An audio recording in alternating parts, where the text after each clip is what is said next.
امام مانتا ہے، خلیفہ مانتا ہے، اپنا آئیڈیل مانتا ہے، رہبر مانتا ہے، رہنما مانتا ہے۔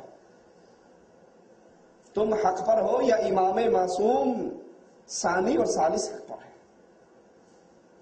اور پھر ایک شیعہ اٹھتا ہے، تذکرۃ المعصومین،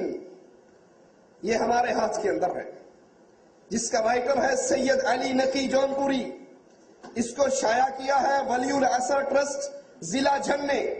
اس کا صفحہ نمبر ہے 141۔ اور یاد رکھنا، اللہ کی توفیق سے آج کی پوری مجلس کے اندر سنیت کی کسی کتاب کا حوالہ نہیں دوں گا، جو کہوں گا ان کی کتابوں سے، کتابیں ان کی ہوں گی، عقیدہ ہمارا ہوگا۔ صفحہ 141 پہ کہتے ہیں، ایک شیعہ نے حضرت حسن سے کہا، تم نے ہمارے شیعوں کو، ہم شیعوں کو ذلیل کر دیا۔ آپ نے عرض کی، میں نے کیسے ذلیل کیا؟ کہا ایسے کہ آپ نے حکومت معاویہ کے حوالے کر دی، معاویہ کے ہاتھ میں حکومت دی، اس لیے آپ نے ہمیں ذلیل کیا۔ حضرت حسن کا جواب سید علی جونپوری شیعہ رائٹر تذکرۃ المعصومین کے اندر صفحہ 141 پہ کیا دیتا ہے کہ حسن نے کہا، قسم بخدا میں نے یہ اپنی خواہش اور رغبت سے ایسا نہیں کیا، بلکہ میں نے دیکھ لیا میرے شیعوں میں میری نصرت اور مددگاری کرنے والا کوئی ایک بھی نہیں تھا۔ تم ہمیں بلانے والے، تم ہمارے ہاتھ میں بیعت کرنے والے، لیکن میدان جنگ میں نہ تم نے میری مدد کی، نہ نصرت کی، نہ میرا ساتھ دیا۔ اس لیے مجبور ہو کر میں نے اہل کوفہ کو پہچان لیا، اس سے اہل کوفہ سے بڑے فسادی کوئی نہیں، ان کی اصلاح دشوار ہے، ان کے اندر وفا نہیں ہے، ان کے قول و عمل کا ٹھکانہ نہیں ہے، ان کا ظاہر اور باطن یکساں نہیں ہے، اس لیے یہ تلواریں آ کر کہتے ہیں ہم آپ کے شیعہ ہیں، آپ کے ہاتھ پر بیعت کر چکے ہیں، آپ سے محبت کرتے ہیں، اور ان کی تلواریں ہمیں قتل کرنے کے لیے برہنہ رہتی ہیں۔ حضرت حسن رضی اللہ عنہ وارضا اپنے شیعوں کے بارے میں کہتے ہیں کہ انہوں نے ہمیں بلایا، انہوں نے ہماری محبت کا صرف چولا پہنا، لیکن وقت پڑنے پہ کبھی ہمارا ساتھ نہیں دیا۔ حضرت حسن فوت ہو جاتے ہیں، اور یہ بھی ایک حقیقت ہے کہ حسن کو زہر کوفے کی ایک شیعہ لڑکی دیتی ہے، جعفر اس کا نام ہے۔ علی کو شہید کرنے والے یہی، حسن کو زہر دے کر مارنے والے یہی۔ اور جب حضرت حسن ان کی وفات کے بعد، یہ ہمارے ہاتھ کے اندر تذکرۃ الاطہار شیخ مفید کی کتاب الارشاد کا، کتاب الارشاد شیعوں کی، علامہ شیخ مفید شیعوں کا، شائع کیا امامیہ کتب خانہ لاہور میں، اور اس کا صفحہ نمبر 247 ہے۔ 247 میں وہ لکھتے ہیں، لما مات الحسن، جب حضرت حسن فوت ہوئے، تحرکت الشیعہ بالعراق، عراق کے شیعوں نے دوبارہ سر اٹھانا شروع کیا، اور حضرت حسین کو خط لکھا،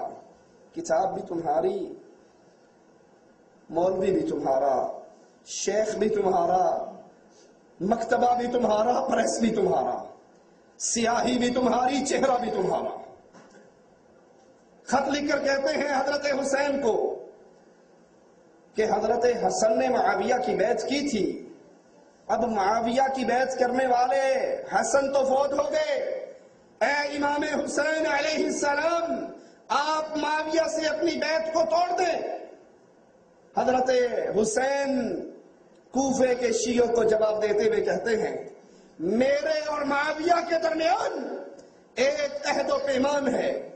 اس مدت ختم ہونے سے پہلے میرے لیے معاویہ کی بیعت کو توڑنا جائز نہیں ہے۔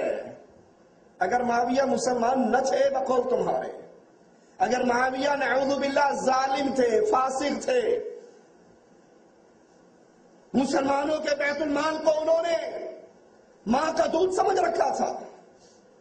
جیسے مودودی بھی اپنی کتاب خلافت و ملوکیت کے اندر یہ لکھ کر گیا، علیہ من اللہ ما یستحق، کہ معاویہ نے مسلمانوں کے بیت المال کو اپنی ماں کا دودھ سمجھ لیا تھا، بانٹا، رشتہ داروں میں بانٹا،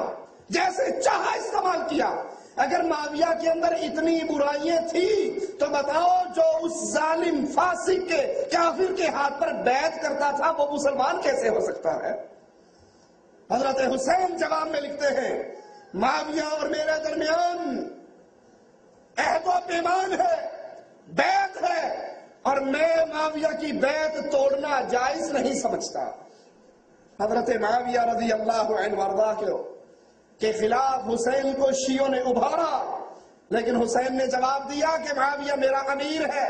میرا خلیفہ ہے، میرا رہبر ہے، میرا رہنما ہے، میرے اور اس کے درمیان عقد ہے، بیعت ہے، جس کو توڑنا میں جائز نہیں سمجھتا۔ حضرت معاویہ فوت ہو جاتے ہیں۔ وفات معاویہ کے بعد پھر کوفے کے شیعہ دوبارہ خط لکھتے ہیں۔ یہ ہمارے ہاتھ میں احسن المقال ترجمہ ہے منتہی الاعمال کا،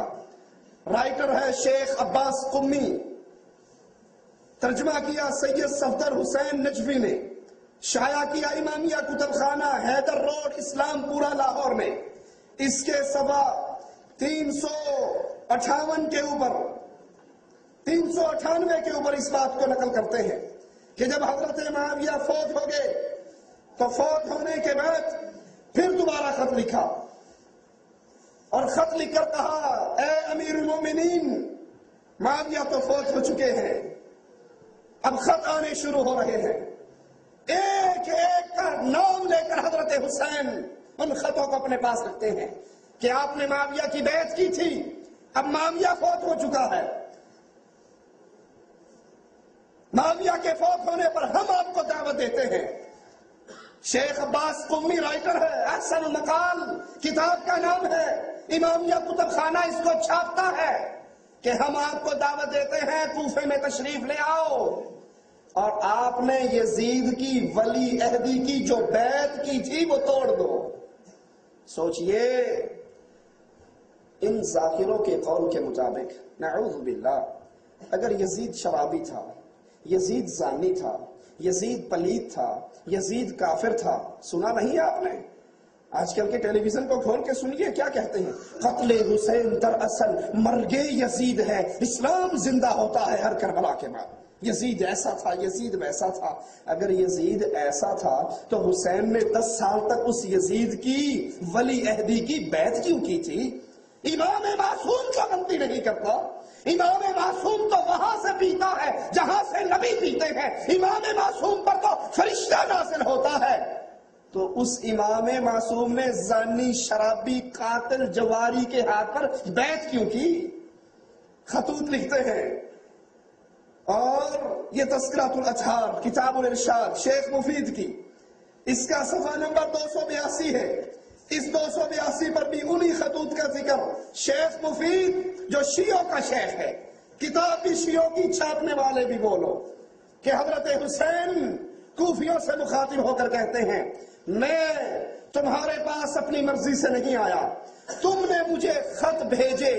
تم نے مجھے خطوط لکھے، تم نے میرے پاس ایلچی بھیجے اور کہا کہ ہمارا کوئی امام نہیں، ہمارا کوئی رہنما نہیں، آپ آئیے اور آپ آ کر ہمارے خلیفہ بن جائیے۔ حضرت حسین اپنے ایک ساتھی عقبہ بن سمعان سے کہتے ہیں وہ 2 تھیلے لے کر آؤ جو کوفیوں کے خطوں سے بھرے ہوئے ہیں، اور ان کے خطوں کو ان کے سامنے کھول کر پڑھتے ہیں، کیا تم نے مجھے نہیں بلایا؟ کوفے کے شیعہ خطوط لکھتے ہیں، حضرت حسین حالات جاننے کے لیے مسلم بن عقیل کو روانہ کرتے ہیں۔ ایک ایک عقیدہ سامنے رکھیے اور مقابلہ کیجئے ہر عقیدے کا۔ میں نے آپ کو ملا باقر مجلسی کے حوالے سے شیعوں کا یہ عقیدہ سنایا کہ ہمارے امام کو علم غیب ہوتا ہے، ما کان و ما یکون، جو ہو گیا اس کا بھی پتا ہے اور جو ہونے والا ہے اس کا بھی پتا ہے۔